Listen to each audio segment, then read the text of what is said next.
വളരെ ചെറുപ്പത്തിൽ തന്നെ തുടങ്ങിയതാണ് ഈ ബിസിനസ്സിലേക്ക് ധനം കൈകാര്യം ചെയ്യുന്നതിലേക്ക്. എങ്ങനെയാണ് അത്ര ചെറുപ്പത്തിൽ, എനിക്കൊന്ന് പ്രായപൂർത്തിയാകുന്നതിന് മുമ്പ് തന്നെ വന്നു കാണും? അതെ അതെ. എങ്ങനെയാ തുടക്കം എന്ന് പറയുമോ? ഏകദേശം 17 വയസ്സിലാണ് ബിസിനസ്സിലേക്ക് വരുന്നത്. അപ്പോൾ ഈ 17 വയസ്സിൽ ഓൾറെഡി പറഞ്ഞു ഫാദർ ഒരു റെസ്റ്റോറൻറ്റ് നടത്തിയായിരുന്നു. അപ്പോൾ എനിക്ക് ഷിഫ്റ്റ് ആയിരുന്നു കോളേജിലായിരുന്നു. അപ്പോൾ കോളേജ് കഴിഞ്ഞു ആ ബാക്കിയുള്ള സമയമായിരുന്നു റെസ്റ്റോറൻറ്റ് സ്പെൻഡ് ചെയ്തിരുന്നത്. അപ്പോൾ അന്ന് മുതൽ ബിസിനസ് ഒരു പാഷനാക്കി എടുത്തിരുന്നു.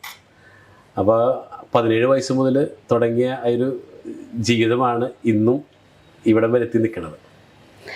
റെസ്റ്റോറൻറ്റ് ബിസിനസ്സിൽ നിന്ന് റിയൽ എസ്റ്റേറ്റ് ബിസിനസ് വരെയുള്ള യാത്ര ഒരു ചെറിയ കാര്യമല്ല. ഇതിനിടയിൽ വളരെയധികം എക്സ്പീരിയൻസ് ഉണ്ടായിട്ടുണ്ട്. എന്തെല്ലാം സംഭവിച്ചിട്ടുണ്ട് ജീവിതത്തിലാണെങ്കിലും. എനിക്ക് തോന്നുന്നു ഇടയ്ക്ക് ഫാദർ മരിച്ചു, ഫുൾ ചാർജ് എടുക്കേണ്ടി വന്നു. അതിനു മുമ്പ് തന്നെ വിവാഹിതനായി, ദറ്റ്സ് വെരി യങ് സ്റ്റേജിൽ. അതൊന്ന് പറയുമോ? യെസ്, അതായത് 17 വയസ്സിൽ ബിസിനസ്സിലേക്ക് വന്നു. ഓൾറെഡി അന്ന് മുതൽ തന്നെ വൈകുന്നേരം ഫാദർ കണക്ക് കൂട്ടി നോക്കുമ്പോൾ ഓരോ ദിവസവും ടേൺ ഓവർ എങ്ങനെ കൂട്ടാം. അപ്പോൾ എനിക്ക് അന്നത്തെ ഒരു ഡെയിലി ബിസിനസ്സൊക്കെ പറഞ്ഞാൽ 35,000-35,000 ആ റേഞ്ചൊക്കെ ആയിരുന്നു. അപ്പോൾ നോക്കും നാളെ എങ്ങനെ 36 ആക്കാം, അത് ഞാൻ എന്ത് ചെയ്യണം? അത് അറിയാതെ തന്നെ മനസ്സിലേക്ക് വന്ന ഒരു ക്വസ്റ്റ്യൻ ആയിരുന്നു, എങ്ങനെ 36 ആക്കാം, എങ്ങനെ 37 ആക്കാം, എങ്ങനെ കസ്റ്റമറെ കൂടുതൽ അട്രാക്റ്റ് ചെയ്യാം, അന്നേ ഉണ്ടായിരുന്നു. അപ്പോൾ അങ്ങനെ ഇരിക്കുന്ന സമയത്ത് ഓൾറെഡി ഒരു ദിവസമായിരുന്നു ഷോപ്പിൽ മറ്റേ ചായ അടിക്കുന്ന ഒരാളൊന്ന് ലീവ് എടുത്തു. അപ്പോൾ ഞാൻ പറഞ്ഞു ഞാൻ ഓൾറെഡി വെയിറ്റർ പോസ്റ്റിലായിരുന്നു. കാരണം ഫ്രണ്ട് ഓഫീസാണ് ഞാൻ കൈകാര്യം ചെയ്തത്. ഫാദർ പോകുമ്പോൾ ക്യാഷിലിരിക്കും, ബാക്കിയുള്ള സമയം വെയിറ്ററാണ്. അപ്പോൾ അന്ന് ഞാൻ പറഞ്ഞു ഞാൻ ചെയ്തോളാം പറഞ്ഞ് ഞാൻ ഓൾറെഡി ചായ ഉണ്ടാക്കാൻ വേണ്ടി കയറി. പക്ഷെ എനിക്കറിയില്ല. അപ്പോൾ അവരുണ്ടാക്കുന്നത് കണ്ടിട്ടുണ്ട്. അപ്പം തന്നെ ഞാൻ ജസ്റ്റ് ഒരു ചായ എടുത്തു. ആ സമയത്ത് ഇങ്ങനെ തുടങ്ങിയിരുന്നു. ഫാദർ വന്നിട്ട് പറഞ്ഞു, നീ ഒരു കാരണവശാലും കിച്ചണിലേക്ക് കയറിയത്. കാരണം നീ ഒരു പണി പഠിച്ചു കഴിഞ്ഞാൽ പിന്നെ ഒരു പക്ഷേ നീ പിന്നീട് അതിലേക്ക് തന്നെ നിൻ്റെ മൈൻഡ് മാറും. അതുകൊണ്ട് നീ ചെയ്യേണ്ടത് നിൻ്റെ കോണ്ടാക്റ്റിൽ ചായ ഉണ്ടാക്കുന്ന കുറേ പേരെ ആ കോണ്ടാക്ട്സിൽ കൂട്ടാം. അപ്പോൾ എന്ന് വെച്ച് കഴിഞ്ഞാൽ ഒരിക്കലും പണിയെടുക്കുന്നത് തെറ്റല്ല. പക്ഷേ പണിയെടുപ്പിക്കുന്നവരുടെ ലിസ്റ്റ് തയ്യാറായി കഴിഞ്ഞാൽ നമുക്ക് എത്ര റെസ്റ്റോറൻറ്റ് വേണമെങ്കിലും ഇതേമാതിരി നമുക്ക് മുന്നോട്ട് കൊണ്ടുപോകാൻ പറ്റും. അല്ലെങ്കിൽ ഒരെണ്ണത്തിൽ നീ ഒതുങ്ങുമെന്ന് പറഞ്ഞു. എന്തോ എനിക്കറിയില്ല. ഫാദർ എന്ന് പറഞ്ഞു ആ ഒരു ഉപദേശം വളരെ നല്ല രീതിയിൽ ചെവിക്കൊണ്ടു. അവിടുന്ന് ഏകദേശം 14 ചെയിൻ റെസ്റ്റോറൻറ്റുകളും ഉണ്ടായിരുന്നു, സിൽവർ സ്പൂൺ എന്ന പേരിൽ. ഓൾറെഡി കോവിഡ് വരെ നല്ല രീതിയിൽ റൺ ചെയ്തുകൊണ്ടിരുന്നതാണ്. അപ്പോൾ അതിൽ 19ാമത്തെ വയസ്സ് കഴിഞ്ഞപ്പോഴായിരുന്നു എൻ്റെ വിവാഹം. അതിന് കാരണം എന്ന് വെച്ച് കഴിഞ്ഞാൽ ഫാദർ ഓൾറെഡി ഒരു കാർഡിയാക് അറസ്റ്റ് കഴിഞ്ഞപ്പോൾ അദ്ദേഹത്തിന് പെട്ടെന്ന് തോന്നുകയാണ് മകൻ്റെ കല്യാണം കാണണമെന്നൊരു ആഗ്രഹം തോന്നി. 2 ആൺമക്കളാണ്, എൻ്റെ ഇളയതാണ്, ഞാൻ മൂത്തതാണ്. അങ്ങനെ 19.5 വയസ്സിലാണ് വിവാഹം കഴിയണത്. അങ്ങനെ വിവാഹം കഴിഞ്ഞപ്പോൾ പറഞ്ഞു ഓൾറെഡി ഫാദറിൻ്റെ റെസ്റ്റോറൻറ്റ് വെയിറ്ററായി നിൽക്കുന്നത് എന്തോ ഒരു വൈഫിനൊരു ചെറിയൊരു ഫീലിംഗ്. അപ്പോൾ അങ്ങനെ ഞാൻ ഫാദറിനോട് ചോദിച്ചു, എനിക്കൊരു റെസ്റ്റോറൻറ്റ് തുടങ്ങട്ടെ എന്ന് ചോദിച്ചു. പറഞ്ഞു നീ ചെയ്താൽ കുഴപ്പമില്ല. അപ്പോൾ അദ്ദേഹം ഒരു ടാർഗറ്റ് വെച്ചു, നീ ചെയ്യേണ്ട കുഴപ്പമൊന്നുമില്ല, പക്ഷേ ഇപ്പോൾ ഉള്ള ടേൺ ഓവർ ഇപ്പോൾ അപ്രോക്സിമേറ്റ് തോന്നുന്നു 40,000 ഡെയിലി ഉണ്ട്. അതിനെ നീ 60,000ലേക്ക് കൊണ്ടുവന്നാൽ നീ ഓൾറെഡി എലിജിബിൾ ഫോർ ഒരു ന്യൂ റെസ്റ്റോറൻറ്റ് പറഞ്ഞു. അങ്ങനെ എനിക്ക് തോന്നുന്നു 1.5 മാസം കൊണ്ട് ആ ഒരു ടാർഗറ്റിലേക്ക് എത്തിക്കാൻ സാധിച്ചു. അങ്ങനെ പുതിയൊരു റെസ്റ്റോറൻറ്റ് തുടങ്ങി. അവിടെ നിന്ന് അങ്ങോട്ട് പിന്നെ ഒരു യാത്രയായിരുന്നു. ഇപ്പോൾ ഇത്രയും പറഞ്ഞതിൽ 1-2 കാര്യങ്ങൾ കുറച്ചും കൂടെ നമുക്ക് പ്രേക്ഷകർക്കായിട്ട് വിശദീകരിച്ച് പറയാമെന്ന് തോന്നുന്നു.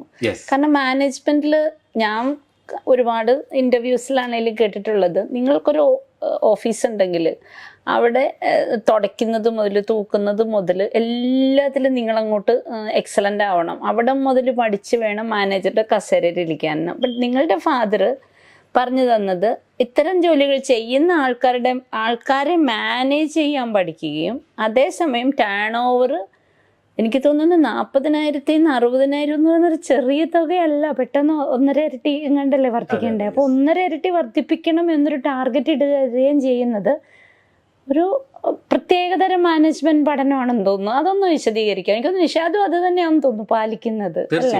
അത് അന്ന് പഠിച്ചത് തന്നെയാണ് ഇപ്പോഴും ഞാൻ ഫോളോ ചെയ്യണത്. ഇപ്പോൾ എല്ലാ വീട്ടമ്മമാരും പറയുന്ന വലിയൊരു പ്രോബ്ലമാണ്, എനിക്ക് എന്നെക്കൊണ്ട് ഒന്നിനും പറ്റുന്നില്ല, വീട്ടിലെ പണിയുണ്ടെന്നൊക്കെ പറഞ്ഞിട്ട് പലരും പറയുന്നതാണ്. ഞങ്ങൾ തിരിച്ചു പറയുന്നത് 8,000 രൂപയ്ക്ക് ഒരു സെർവൻറ്റിനെ വെച്ചാൽ ചെയ്യുന്നൊരു ജോലിക്ക് വേണ്ടി നിങ്ങളുടെ സ്കില്ലും അതെല്ലാം കളഞ്ഞുകൊണ്ട് എനിക്ക് തോന്നുന്നു ഏതൊരു ലേഡി വിചാരിച്ചാലും 50,000 റുപ്പീസ് ഉണ്ടാക്കാനായിട്ട് ഇന്നത്തെ കാലത്ത് ഒരു പ്രോബ്ലമില്ല. പക്ഷെ അവരെന്ത് ചെയ്യുന്നു, ആ കിച്ചണിലേക്ക് അവരുടെ സമയം 8,000 രൂപയ്ക്ക് ഒരു സെർവൻറ്റിനെ വെച്ചാൽ ചെയ്യുന്ന ജോലിക്ക് വേണ്ടി അവരൊരു ദിവസം കളയണം. പിന്നെ ക്ഷീണമായി, പിന്നെ അവരുടെ സ്കില്ല് അപ്സ്കിൽ ചെയ്യാൻ പറ്റില്ല. ഇങ്ങനെ ഒരുപാടുണ്ട്. അപ്പോൾ ഇതേപോലെ തന്നെയാണ് ഞാൻ നോക്കിയതെന്ന് വെച്ച് കഴിഞ്ഞാൽ ഒരു സ്ഥലത്തുനിന്ന് ജോലി ചെയ്യുന്നതിനേക്കാൾ കൂടുതൽ 10 സ്ഥലങ്ങളിൽ ജോലിക്കാരെ വെച്ചുകൊണ്ട് അങ്ങനെ ബിസിനസ്. അപ്പോൾ അവർക്കൊരു തൊഴിലവസരമായി അതോടൊപ്പം നമ്മൾ ബിസിനസ് എക്സ്പാൻഡ് ചെയ്യാൻ പറ്റും. അതാണ് ഇതിൽ നിന്ന് പഠിച്ചൊരു പാഠം.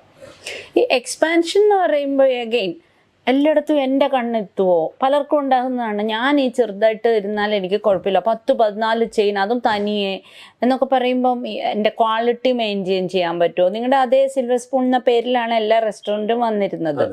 ഇതൊക്കെ ഇത് കാണുന്നതിൽ ഒരു ഓഫീസുമായിട്ട് അല്ലെങ്കിൽ ഒരൊറ്റ പ്രൊഡക്ഷൻ സെൻറ്റർ, അത് എന്തും ആയിക്കോട്ടെ, ഇരിക്കുന്നവർക്കും കൂടി കുറച്ച് ഹെൽപ്ഫുൾ ആയിരിക്കും. എങ്ങനെയാണ് ഒരാൾ, അത് ഈ പറഞ്ഞ ഹവാഡിൽ നിന്ന് പഠിച്ചിട്ട് വന്നതല്ല, അച്ഛൻ്റെ അടുത്തുനിന്ന് മാനേജ്മെൻറ്റ് പഠിച്ച ഒരു യുവാവ് ഇതെല്ലാം എങ്ങനെ മെയിൻറ്റെയിൻ ചെയ്തു പോയേ? അതിലൊന്നേ ഞാൻ കണ്ടുള്ളൂ. ഞാൻ ആ സമയത്ത് എനിക്ക് തോന്നുന്നു 16 വയസ്സിൽ ഡ്രൈവിംഗ് പഠിച്ചു. കാരണം വീട്ടിലൊരു അംബാസഡർ കാറുണ്ടായിരുന്നു, അതിൽ നിന്ന് തന്നെ ഡ്രൈവിംഗ് പഠിച്ചിരുന്നു. അപ്പം അന്ന് പഠിച്ചത് മാരുതി അംബാസഡർ കാറ് മേടിച്ചു. ഈ കല്യാണത്തെ സമയത്ത് ഒരു മാരുതി 800 മേടിച്ചു. അത് ഓടിക്കാനും അംബാസഡർ ഓടിക്കാനും ഒരു തന്നെയാണ്. അത് കഴിഞ്ഞൊരു ജീപ്പ് മേടിച്ചു, സാധാരണ പണ്ടത്തെ ഒരു ജീപ്പ്. അത് ഓടിക്കാനും വലിയ കുഴപ്പമില്ല. അപ്പോൾ ഒരു ഡ്രൈവിംഗ് പഠിച്ചു കഴിഞ്ഞാൽ, ഒരു കാർ ഓടിക്കാൻ പഠിച്ചാൽ എല്ലാ കാറും ഓടിക്കാൻ പഠിക്കാം. അതേപോലെ തന്നെ നമുക്ക് ഒരു റെസ്റ്റോറൻറ്റ് ഏത് റൺ ചെയ്യാൻ അത് പഠിച്ചാൽ അടുത്ത് തുടങ്ങാനും അതേ സ്കില്ല് തന്നെ നമുക്ക് മതി. പ്രത്യേകിച്ച് അതിന് വേണ്ടി ചെറിയൊരു എഫേർട്ട് മാത്രം എടുത്താൽ മതിയായിരുന്നു. അവിടുന്ന് കോവിഡ് വന്നപ്പോഴാണ് ടൈറ്റാനിക് ഇടിച്ച പോലെ നിങ്ങൾക്കൊരു, അപ്പോഴേക്ക് ഇത് എന്താ പറയുക, നിങ്ങൾ കൂടുതൽ മറ്റിടത്തൊക്കെ വേറെ ഇതിന് അപ്പുറം കുറേ കാര്യങ്ങൾ കൂടെ തുടങ്ങിയില്ലായിരുന്നു? Yes yes. അതായത് ഈവൻറ്റ് മാനേജ്മെൻറ്റ് 2005 ഈവൻറ്റ് മാനേജ്മെൻറ്റ് തുടങ്ങിയിരുന്നു. കാറ്ററിംഗ് സർവീസ് അതൊക്കെ നല്ല രീതിയിൽ റൺ ചെയ്ത് പോയിരുന്നു. അപ്പോൾ ഓൾറെഡി നല്ലൊരു ക്രൂ ഉണ്ടായിരുന്നു. എനിക്ക് തോന്നുന്നു നിയറസ്റ്റ് 360 സ്റ്റാഫ് ഉണ്ടായിരുന്നു. അപ്പോൾ ഈ കോവിഡ് വന്നപ്പോഴാണ് എൻ്റെ ഡിപ്പെൻഡേജ് നിൽക്കുന്ന അവരുടെ ഇൻകം സ്റ്റോപ്പായി, എൻ്റെ ഇൻകം സ്റ്റോപ്പായി. അപ്പോൾ അതിൽ നിന്ന് എനിക്കൊരു ചെറിയൊരു പാട് ഉൾക്കൊള്ളാൻ പറ്റി. ആ സമയത്ത് ഞാൻ ഒരുപാട് പണം ഉണ്ടാക്കിയിരുന്നു. പക്ഷേ കോവിഡ് വന്നപ്പോൾ ഞാൻ നോക്കിയപ്പോൾ ഈ പണം എവിടെ? ഈ ഒരു ക്വസ്റ്റ്യൻ മാർക്ക് എന്നെ വല്ലാതെ ഒന്ന് ഫീൽ ചെയ്യിച്ചിരുന്നു. കാരണം ഞാൻ ഉണ്ടാക്കിയ പണമൊക്കെ വീണ്ടും ബിസിനസ്സിലേക്ക് ഇൻവെസ്റ്റ് ചെയ്തു. അവിടെ പഠിച്ചതാണ് ആ പണത്തെ സമ്പത്താക്കി മാറ്റാന്ന് പറയും. അതെനിക്ക് പണവും സമ്പത്തും ഒന്നും തന്നെയല്ലേ? അതാണ് എനിക്കറിയാതിരുന്നത്, പലർക്കും അറിയാത്തൊരു കാര്യമാണ്. നമ്മൾ ഇന്ന് ബിസിനസ് ചെയ്തു അല്ലെങ്കിൽ ഇന്ന് ജോലി ചെയ്ത് കിട്ടുന്ന പണമാണ്. ഈ പണം നമ്മൾ സ്പെൻഡ് ചെയ്യുന്നു. അപ്പോൾ ഓൾറെഡി ഇത് നമ്മുടെ പണമല്ല, ആരോ ചിലവാക്കാൻ വേണ്ടി നമുക്ക് തരുന്നു, സ്പെൻഡ് ചെയ്ത് പോകുന്നു. അതേസമയം കിട്ടുന്നതിൽ നിന്ന് എത്രയാണോ ഒരു 20% മാറ്റി വെച്ച് അതിനെ ഇൻവെസ്റ്റ് ചെയ്തിട്ട് അതിനെ സേവ് ചെയ്തിട്ട് ഇൻവെസ്റ്റ് ചെയ്യാൻ പറ്റി കഴിഞ്ഞിട്ട് അതിനെ സമ്പത്താക്കി മാറ്റണം. ആ സമ്പത്തിൽ നിന്ന് വേണം നമ്മൾ വീണ്ടും ചിലവാക്കാൻ വേണ്ടിയിട്ട്. അതായത് പറയണത് make money, save money, invest money and spend money എന്നാണ് പറയുന്നത്. ഇത് മനസ്സിലാക്കാൻ ഞാൻ വൈകി. അതായത് ഞാൻ കോടിക്കണക്കിന് രൂപ ബിസിനസ് മാസം ചെയ്തിരുന്ന ഒരാൾ കോവിഡ് വന്നപ്പോൾ സ്റ്റക്കായൊരവസ്ഥ. കാരണം എൻ്റെ പണത്തെ എൻ്റേതാക്കി ഞാൻ മാറ്റിയില്ല, സമ്പത്താക്കി മാറ്റിയില്ല. ഇതിന് കോവിഡ് തന്നെ വരണമെന്നില്ലല്ലോ. നമ്മുടെ മുമ്പിൽ മറ്റു ഉദാഹരണങ്ങളും ഉണ്ടല്ലോ. ഉദാഹരണം അറ്റ്ലസ് രാമേന്ദ്രൻ, അദ്ദേഹം കോടിക്കണക്കിന് നമുക്ക് വിശ്വസിക്കാൻ മേലാത്ത ബിസിനസ് ചെയ്യുന്ന ഒരാള് ഒരു സുപ്രഭാതത്തില്. നല്ലൊരു ചോദ്യമാണ്. അദ്ദേഹം അറ്റ്ലസ് രാമേന്ദ്രൻ എന്ന് വെച്ചാൽ സ്വന്തം ബ്രാൻഡ് ചെയ്തുകൊണ്ട് ഒരുപാട് പേർക്ക് ഒരു മോട്ടിവേഷൻ നൽകിയ വ്യക്തിയാണ്. പക്ഷെ അദ്ദേഹം ഇതേപോലെ ഒരു ബ്രാഞ്ച് തുടങ്ങുന്നു, അതിൽ നിന്ന് കിട്ടുന്ന പ്രോഫിറ്റ് കൊണ്ട് അടുത്ത ബ്രാഞ്ച് തുടങ്ങി. അങ്ങനെ കിട്ടുന്ന പണം അദ്ദേഹത്തിൻ്റെ ബിസിനസ്സിൽ തന്നെ ഇൻവെസ്റ്റ് ചെയ്തപ്പോൾ അദ്ദേഹത്തിൻ്റെ ബിസിനസ്സിൽ ചെറിയൊരു പ്രതിസന്ധി വന്നപ്പോൾ അതിൽ ഓവർകം ചെയ്യാൻ പറ്റിയില്ല. അതിനാൽ അദ്ദേഹം ജയിലിൽ പോയി. ഇപ്പോൾ അദ്ദേഹം മരണപ്പെട്ടു. അപ്പോൾ അതിൻ്റെ പ്രധാന കാരണം അദ്ദേഹത്തിന് ഉണ്ടാക്കിയ പണം ഒന്നും അദ്ദേഹം സമ്പത്താക്കിയില്ല. അപ്പോൾ ഈ കോവിഡ് പ്രതിസന്ധി മാത്രമായിരിക്കണമെന്നില്ല. നമ്മുടെ ജീവിതത്തിൽ എപ്പോൾ വേണമെങ്കിലും ഇത്തരം ഒരു പ്രതിസന്ധി ഉണ്ടായേക്കാം. പല വലിയ കോടീശ്വരന്മാരും നമ്മൾ കേട്ടിട്ടുണ്ട് പെട്ടെന്ന് തകർന്നു എന്ന്. അതിൻ്റെ ഒരു രഹസ്യം ഇതാണ്, നമ്മൾ സമ്പത്ത് ഉണ്ടാക്കിയില്ല എന്നുള്ളത്. അപ്പോൾ അത് കോടീശ്വരന്മാരെ മാത്രമല്ല, സാധാരണക്കാർ. ഇപ്പം നമ്മൾ പലപ്പോഴും കേൾക്കാറുണ്ട്, എങ്ങനെയാണ് ഈ മനുഷ്യരൊക്കെ ഈ ബ്ലേഡ് കമ്പനിയിൽ പോയി ചാടുന്നത്, എന്തിനാണ് ഇതിനൊക്കെ തലവെച്ച് കൊടുക്കുന്നതെന്ന്. സിമ്പിളാണ്, അവരുടെ കയ്യിൽ പൈസ ഉണ്ടായിരുന്നില്ല. അപ്പം ശരിക്കും പറഞ്ഞാൽ ഒരുപാട് പണം ഉണ്ടാക്കുന്ന ആളെന്ന് പറയുന്നതും എന്തെങ്കിലും പൈസ കൈ കിട്ടുന്ന ആൾക്കാരും അവനവൻ്റെ സമ്പത്ത് എന്നതിൽ ശ്രദ്ധിക്കണ്ടേ?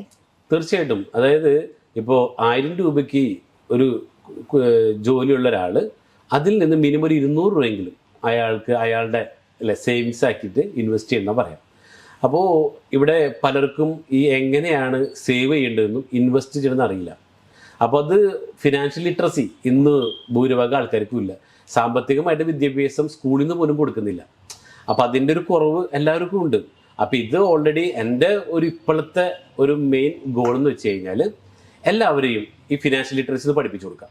ഓക്കെ, അപ്പോൾ അതിലൂടെ വെറുതെ അല്ല, ഇപ്പം എന്നെ സംബന്ധിച്ച് ഞാൻ പറഞ്ഞ I make money by helping you to make money എന്ന് പറയുന്നത്, അതായത് മറ്റുള്ളവരെ പണം ഉണ്ടാക്കാൻ സഹായിച്ചുകൊണ്ട് ഞാൻ പണം ഉണ്ടാക്കുന്നു.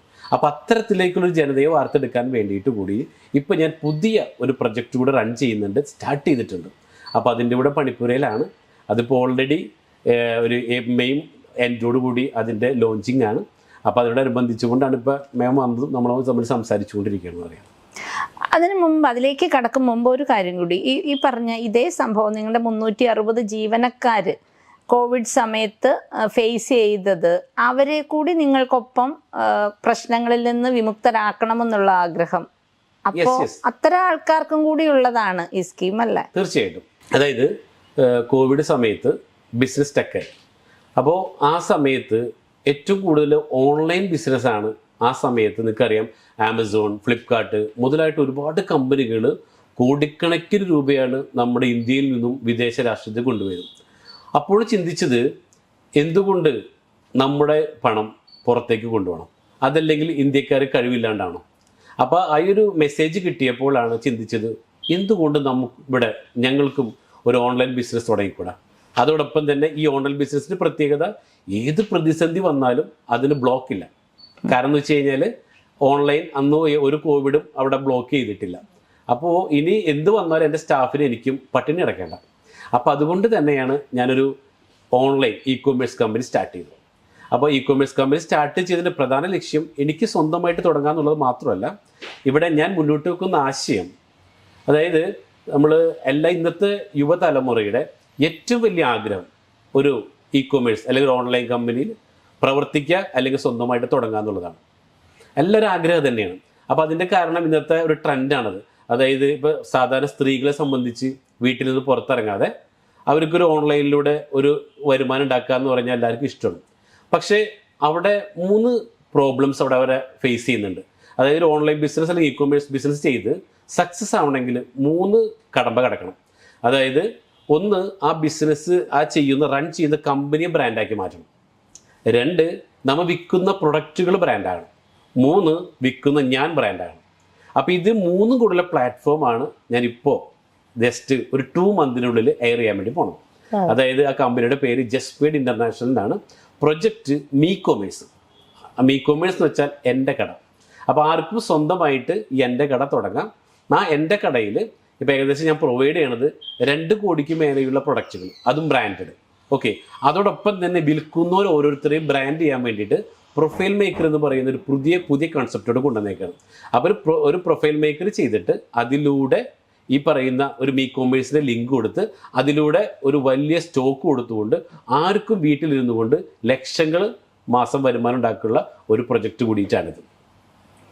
അപ്പോൾ കമ്പനിയുടെ പേര് ജസ്പേഡ് ഇന്റർനാഷണൽ പ്രൈവറ്റ് ലിമിറ്റഡ്. നമ്മൾ കേൾക്കുന്ന പലർക്കും ജസ്പേഡിനെ കുറിച്ച് കൂടുതൽ അറിയണമെന്നുണ്ടെങ്കിൽ നമുക്ക് ഇതിൻ്റെ കൂടെ എങ്ങനെയാണ് നിങ്ങളെ ബന്ധപ്പെടുന്നത് എന്നുള്ളതിൻ്റെ ലിങ്ക് അത് കൊടുക്കാൻ പറ്റുമായിരിക്കും. തീർച്ചയായും. അതുപോലെ തന്നെ എന്തെല്ലാം കൊമേഴ്സ് പറഞ്ഞാലും ഇല്ലെങ്കിലും നമ്മുടെ മലയാളിയുടെയെങ്കിലും മനസ്സിൽ രൂഢമൂലമായ ഒരു കാര്യമുണ്ട്, ചതിക്കാത്തത് 2 സാധനമേ ഉള്ളൂ പൈസയിൽ, ഒന്ന് പൊന്ന്, ഒന്ന് മണ്ണ്.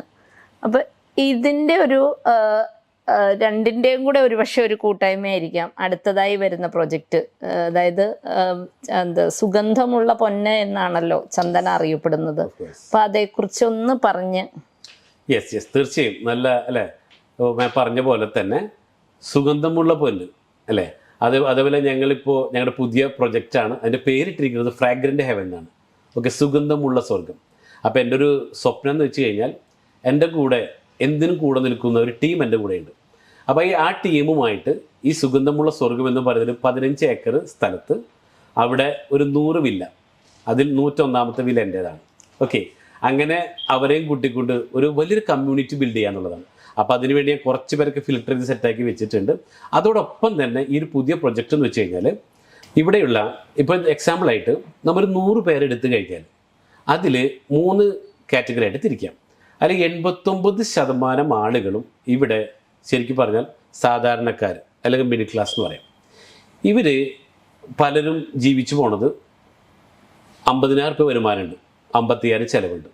അപ്പോൾ ആ 5,000 റുപ്പീസ് കടം വാങ്ങാം. പക്ഷേ ഈ കടം വാങ്ങിയിട്ട് സമയത്തിന് തിരിച്ചു കൊടുക്കാൻ പറ്റാത്തവരുണ്ട്, അതല്ലെങ്കിൽ അതിന് ഇൻട്രസ്റ്റ് കൊടുത്ത് പോകുന്നവരുണ്ട്.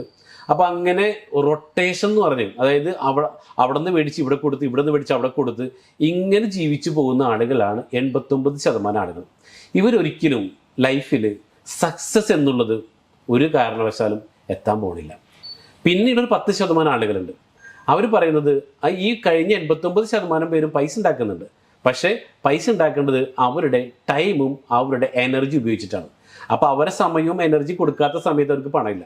ഇനി അതേസമയം ബാക്കിയുള്ള 10% ആൾക്കാരുണ്ട്. ഇവരെ സംബന്ധിച്ച് അവർ സ്കില്ല് ഡെവലപ്പ് ചെയ്തിട്ട് അതിൽ നിന്ന് വരുമാനം ഉണ്ടാക്കുന്നവരായിരിക്കും. അപ്പോൾ അവരെ സംബന്ധിച്ച് അവർ നല്ലൊരു ലൈഫ് എൻജോയ് ചെയ്തവരായിരിക്കും. പിന്നെയുള്ളൊരു 1% ഉണ്ട്. പക്ഷേ 89% ആളുകൾക്കും ഈ 10%ലേക്ക് എത്തിപ്പെടാൻ കുറച്ച് ബുദ്ധിമുട്ടുണ്ട്. കാരണം എന്താ, അവർ ഒരുപാട് എഫേർട്ട് എടുത്ത് അവർ സ്കില്ല് അപ്സ്കില്ല് ചെയ്ത് അങ്ങനെ ഒരുപാട് എഫേർട്ട് എടുക്കേണ്ടതുണ്ട്.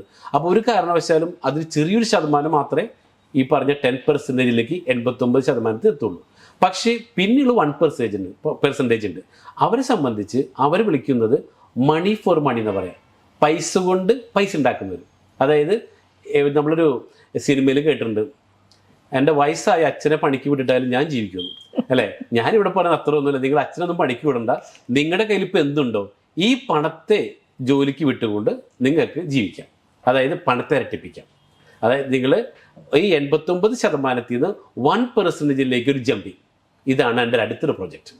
അപ്പോൾ എങ്ങനെയാണ് ഈ പണത്തെ കൊണ്ട് പണിയെടുപ്പിച്ച് സമ്പന്നനാകാം, ഇതാണ് എൻ്റെ അടുത്തൊരു episode. Stay tune. Thank you.